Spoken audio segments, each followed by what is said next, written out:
Hey. Um, yeah, I don't really want to record this video, but I feel compelled to. It's not that I don't want to record this video.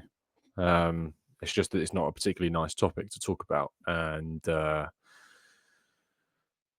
I feel if I don't talk about it, it will kind of grate at me. And I'm one of those where if things do grate away at me, I end up doing it anyway. So I'd rather avoid that grating feeling of wishing I'd done and said something sooner. Today, which is the 7th of March, even though the incident was yesterday. You've probably seen if you're on X, and for those that aren't, first of all, I'm very jealous of you. Um, you've probably seen doing the rounds a tweet regarding Declan Rice and a member of his family, his other half. And I feel like today we saw, and I put this out in a tweet, the best and the worst, particularly the worst, but thankfully some of the best of the Arsenal fan base. And I'm not going to put an image up or say the account that put the original tweet out because I'm in this weird middle ground where I'm caught between these two sides. One of these sides is don't give these people energy, don't give these people time, don't give these people attention because you're doing what they want.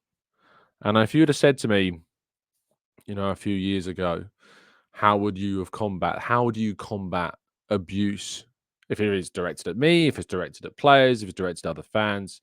Before I'd probably say block, mute, move on, be done with it.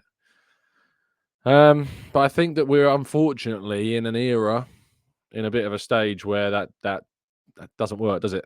Like you can block it, you can ignore it. It still exists though. And that's the issue, is that it still exists. And whilst I may not then see it, or you may not then see it because you've blocked this person, unfortunately, others still are. And the tweet that I'm talking about, the last time I checked, has got something like 7 million impressions. Now, unfortunately, we live in a society where engagement is rewarded regardless of its base, of its theme, of its intention. And people can make money on things like social media through engagements, through posting some pretty horrific stuff. I mean, YouTube is a platform that sadly still, to a degree, allows some pretty awful things to be said with financial reward. And social media companies in general aren't doing enough to try and curb these issues. And you may, by 3.5 minutes into this video, be thinking, kind of, what's the point about it? But I think that the point of it is to just talk about it to some degree, to say that it's not all right, to stand in solidarity with those that also believe that it's not right, to stand in solidarity with people like Declan Rice, and his other half, who are receiving such horrific and awful words said directly, indirectly to and about them. And this isn't new. Granit Xhaka was a magnet for abuse. Other players have been magnets for pretty awful things being said about them, either during a game, after a game, before they've even signed for the club. You think about Aaron Ramsdale, and you have to ask the question, like what is the point? And the sad thing is that it seems that a monetary gain on social media or on any other platform that provides it is that gain, and that we live now, that cliche of it's 2024. How can you say such things? It's 2023. How can you say such things? We live in a society now that, yeah, it's 2024, but the era of 2024 is an era which actually rewards this type of content. Well, I'm just here to say that we don't stand for it here, and we'll continue to call it out. We'll try our best to balance calling it out at the same time as not giving it the fuel and the oxygen, because ultimately that's what these people are, is an absolute waste of oxygen and breath. But at the same time, I think we can use these moments to appreciate the better side of the Arsenal fan base and just other things in general. But the response, some of the tweets, some of the reaction, some of the words spoken, in particular by a lot of female Arsenal supporters, in response to this, has been great to see, great to read, great to appreciate the support. And it's nigh on impossible to think that this tweet, because of how many engagements that it's got, is not going to have got back to those targeted by it. You know, from somebody, take it from me, someone who has been in and around the players at times after games, they're on their phones. I see them on their mobile phone. They have social media. They might have other people looking at their social media or running their social media accounts, but the likelihood is that it still will get back to them. It still will be there. It does affect them. Think about the abuse that Bukayo Saka received after the European Championship defeat to Italy, for instance. It gets back to them. They see it.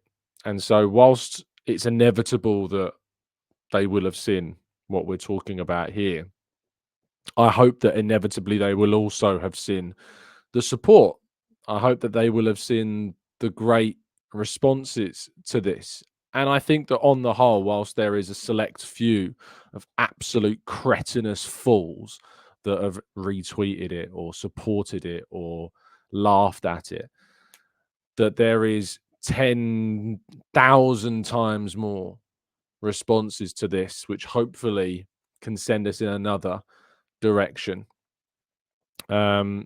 Because it's important sometimes that no, it's not important sometimes. It's important all the time that we try and raise and talk about these issues as much as feasibly possible.